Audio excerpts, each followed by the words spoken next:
Vamos lá, meus amigos! A Marvel Comics foi fundada por volta de 1930 e 1940 por Martin Goodman, com o nome de Timely Comics.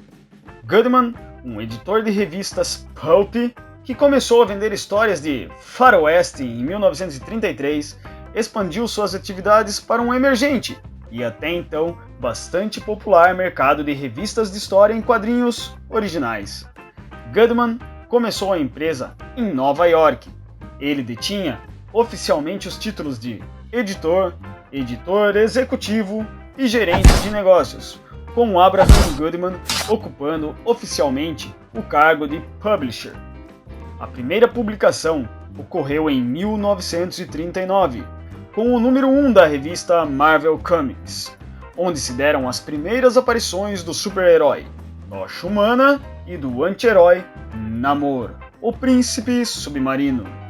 A equipe por trás desse sucesso de vendas veio de uma outra editora, a Funnies Inc., mas no ano seguinte, a própria equipe da editora ocupou este cargo.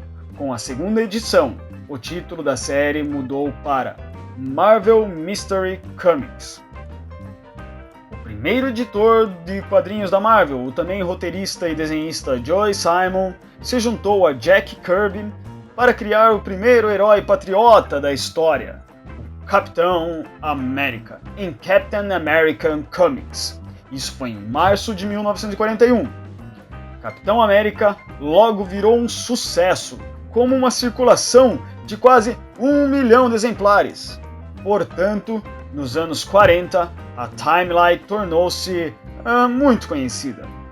Em 1939, Goodman contratou o primo de sua esposa, Stanley Martin Lieber, como auxiliar geral de escritórios.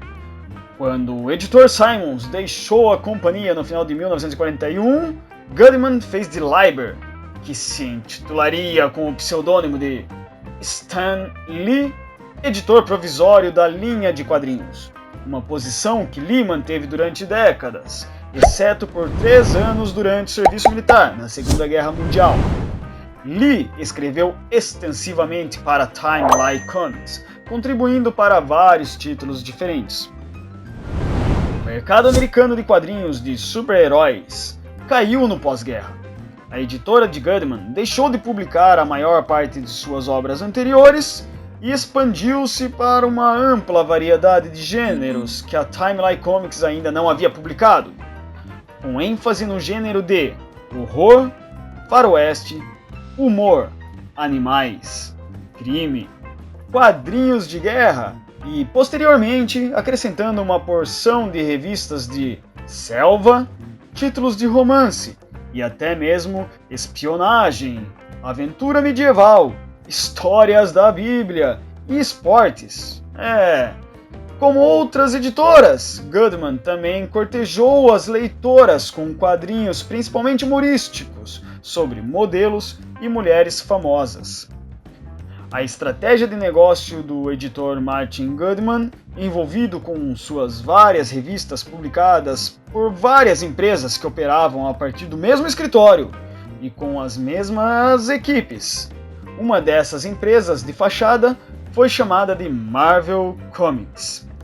Algumas capas de revistas como All Surprise Comics, isso foi no inverno de 1946 e 1947, traziam a frase A Marvel Magazine, uma revista Marvel.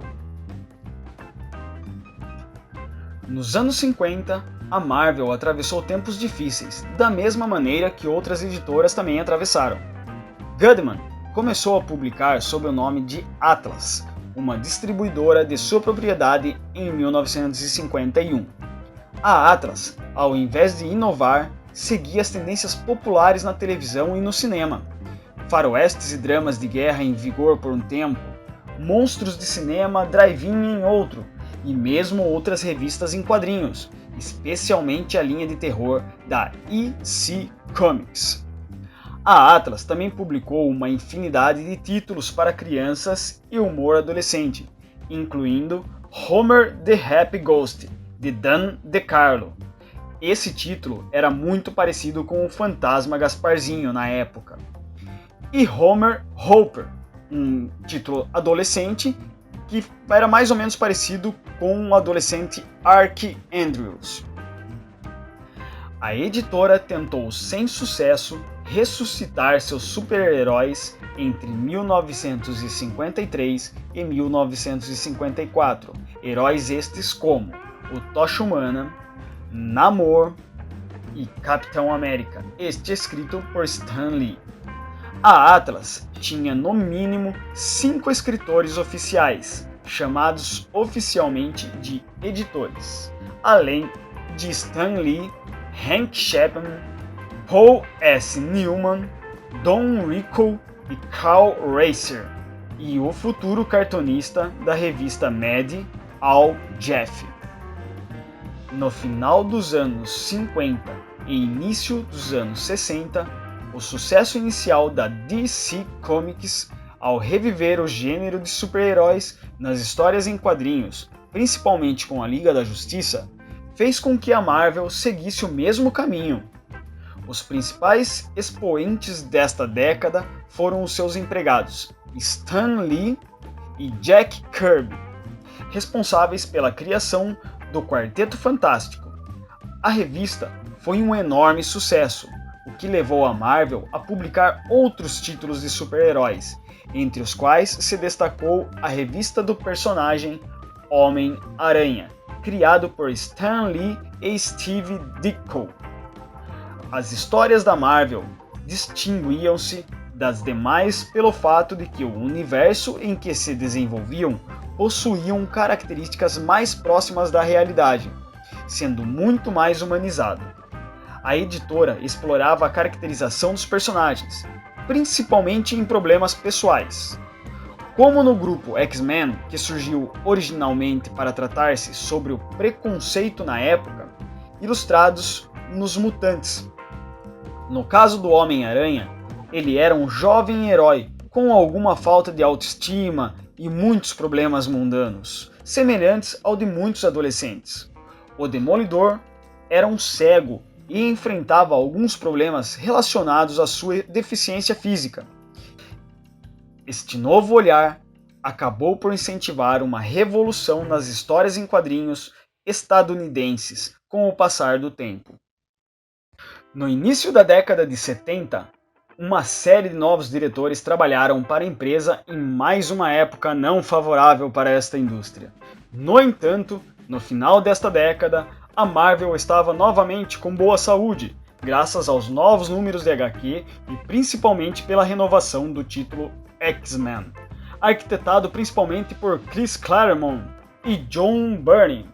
Na década de 1980, Jim Shooter era o diretor. Apesar de sua personalidade controversa, conseguiu eliminar alguns dos males da empresa, como a não publicação das revistas no prazo devido e promover mais um renascimento criativo na Marvel, fazendo com que seus gibis tornassem-se ainda mais vendidos. Em 1981, a Marvel comprou os estúdios de animação de Patty Freelong Enterprise, do famoso animador do desenho da A Pantera Cor-de-Rosa, Friz Freleng. A empresa foi rebatizada de Marvel Productions Limitada e produziu séries de desenho animados bastante conhecidas como G.I. Joe, Transformers e Muppet Babies.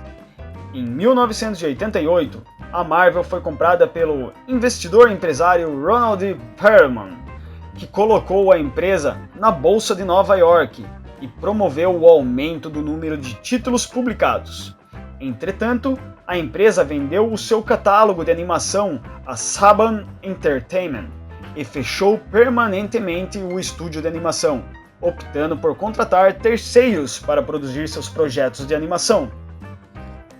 A Marvel ganhou bastante dinheiro no início dos anos 90 devido ao boom das histórias em quadrinhos nos Estados Unidos, mas no meio da década enfrentou graves problemas financeiros, com acusações de que Perelman havia tirado todo o dinheiro da empresa em proveito próprio. Como consequência, a Marvel anunciou que o seu distribuidor exclusivo passaria a ser a Heroes Road, que fez com que toda a indústria de distribuição de revistas de histórias em quadrinhos sofressem um grande abalo. A perda potencial da maior empresa da indústria originou o encerramento das atividades da maioria dos distribuidores. No momento, existe apenas uma grande distribuidora de histórias em quadrinho nos Estados Unidos, a Diamond Distribution. Muitos peritos julgam que esse fato causou um imenso dano à indústria das histórias em quadrinhos mundial. No auge da crise, o investidor Carl Icahn tentou obter o controle da Marvel, mas após arrastadas batalhas jurídicas, o controle da empresa foi entregue em 1997 a Isaac Perlmutter, proprietário da Toy Biz, uma das empresas do grupo, com seu sócio Avi Arad e os seus nomeados e controversos editor Bill Jemas e diretor Joe Quesada. Perlmutter reergueu a Marvel. Além da revitalização das revistas da empresa, alguns dos seus personagens foram licenciados para se tornarem filmes de sucesso, principalmente X-Men, X-Men Origins, Wolverine, Homem-Aranha, Quarteto Fantástico, Hulk, Homem de Ferro, Thor, Justiceiro, Demolidor e Blade. Em 2001, a Marvel Comics retirou-se da Comics Code Authority e estabeleceu o seu próprio sistema de classificação para suas revistas. Criou também novas linhas editoriais, incluindo uma destinada a adolescentes mais velhos, Marvel Knights, e outra a adultos, a Max.